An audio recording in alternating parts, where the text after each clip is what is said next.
you're bringing me down till I'm stuck on the ground. I need to turn on the noise so I can make the right choice. I need to know, can this be different? Or should I let this go? I want to leave this area. Close this door for peace of mind, 'cause I'm not the one to scream. Hey there, everyone. Hope you're having a fantastic day. Welcome to Training Tuesday. Hey, have you ever wanted to really connect with your customers some more? Maybe feel like you don't really have a deep enough understanding of what they're going through?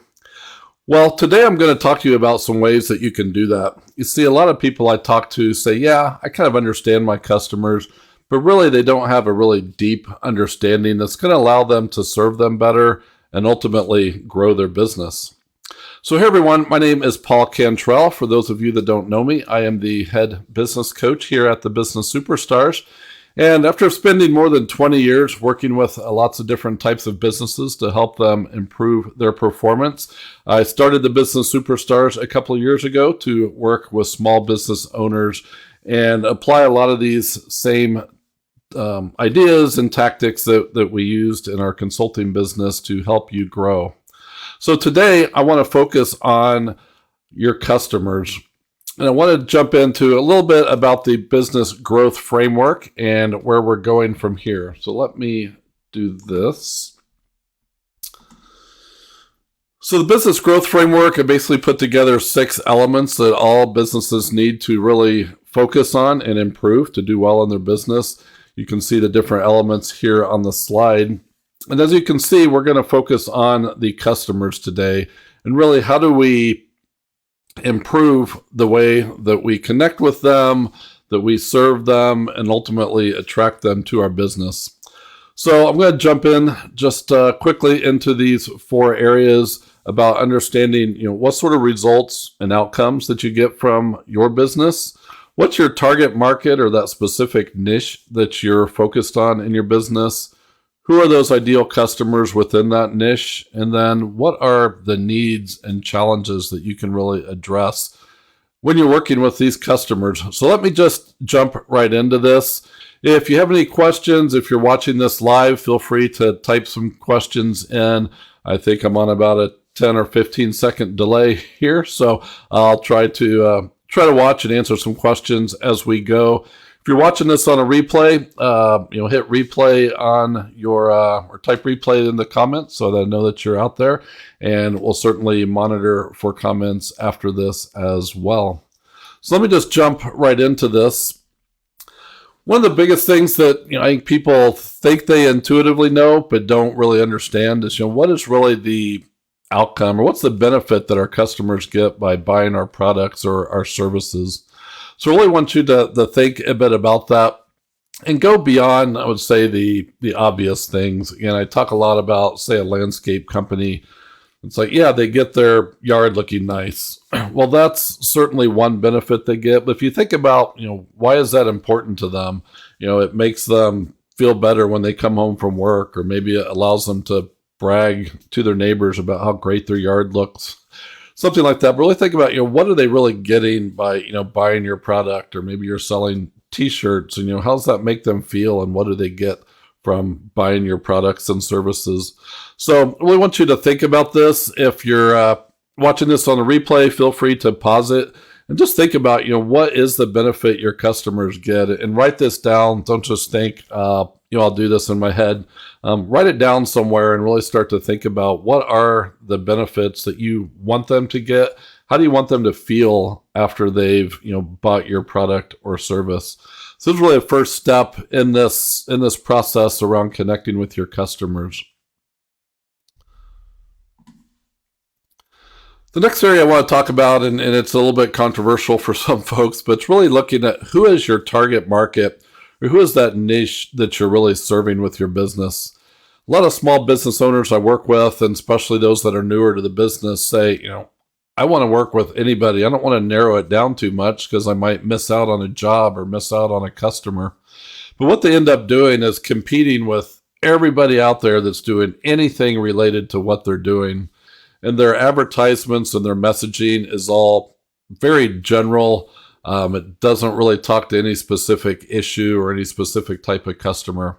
So what I challenge you to do is think about who are your target customers and how can you narrow that down a bit more from who you're talking to today. And really what I want you to do, instead of competing with the 500 people out there that maybe do something similar to you, narrow that down to where maybe there's only 5 competitors out there that you really have to think about. Or if you get it narrow enough, maybe you're the only one in your market that does what you do and you really have no competitors.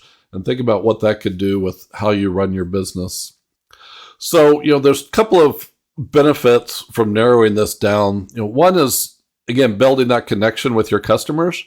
And I want you to think about, the messaging. And, 20, 30 years ago, people just went out and they looked for someone or looked for a product. They didn't spend a lot of time. They weren't very specific in what they needed. But these days, people want someone that solves their specific problem and knows about their specific situation. So as they're out looking for a business like yours, they want to find someone that really focuses on them and what they need to do. So by narrowing your niche or your target market, you'll be able to create messages that you really are talking directly to these people, and they'll be like, okay, this guy really understands me and really knows what I'm going through. So that's one of the advantages of narrowing down your target market. The other one is how you can provide even more value to them. Again, if you hire somebody that's just a generalist, they can come maybe, help you with exactly what you hired them for, but they probably don't do much else.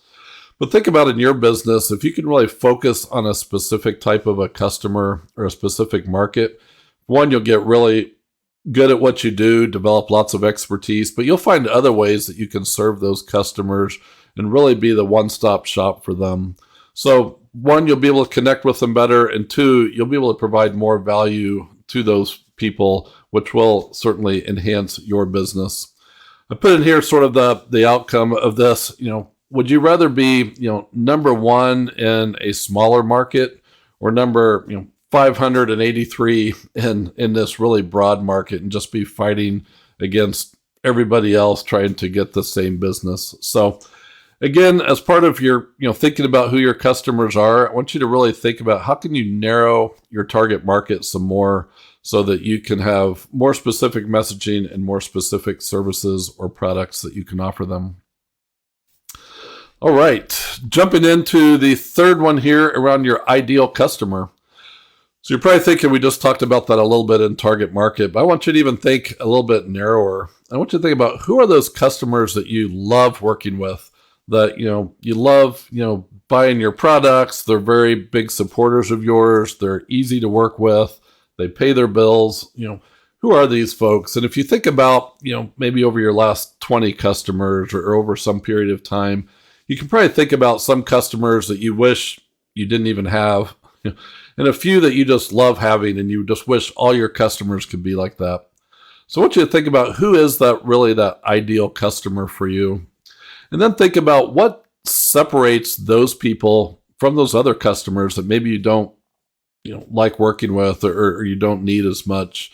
And really get into some of the details of who those people are. And again, go beyond the demographics of, okay, my customers are 25 to 55 years old and this make this much money, they live in this area, maybe it's men, maybe it's women, something like that.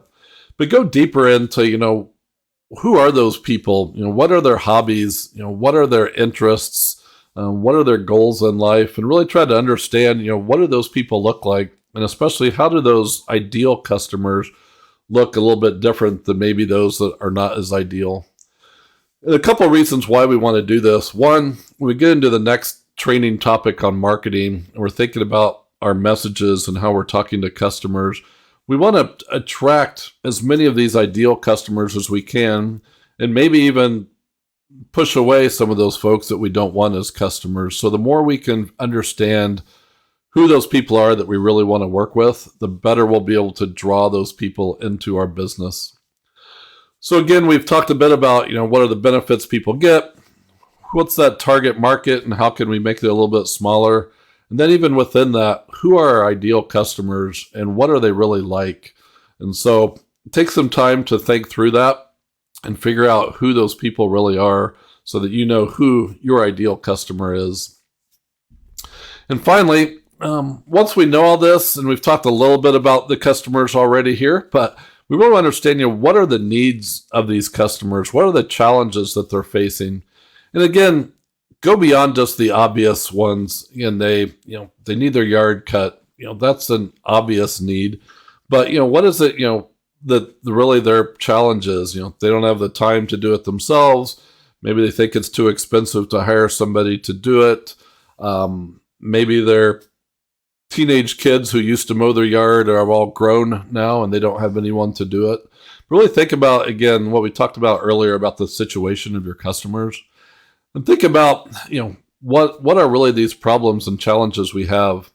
And don't just think about the ones that you solve today, but as you think about those ideal customers, what are some other challenges that they have that are related to what you do today? And when we get into the marketing conversation next, we really think more about what are the products and services that we offer. The more you can understand, again, the broader needs of these ideal customers, the more value you'll be able to provide, the more specific your solution will be, and the closer you can get to being that market of one where you really have no competitors because nobody else is doing what you're doing. Nobody else is serving the customers as well as you and really understands what they need as well as you do. So I want you to think about this again as you look at your ideal customers and really look at, who these people are, what are their challenges, and what are some areas that that you can help them. And then you really could go back to this exercise at the top and think about the benefits and results again. See if there's anything there you might want to tweak now that you've thought a bit more about who those customers are and what are some of the challenges and problems that you can help them overcome. So that was a quick run through how you connect better with your customers and attract more customers. Certainly love to talk to you more about this if this piqued your interest and gave you some things to think about in your business. Before we go, this is just a reminder again of the overall growth framework. We've talked about business purpose and customers. My next training, I'll dig into marketing. May even split that into a couple of sessions because it's a pretty meaty topic. A lot of different things that we have to cover there. That's really where we're going to take what we learned today and put that into practice and actually get that information out so you can start attracting more customers.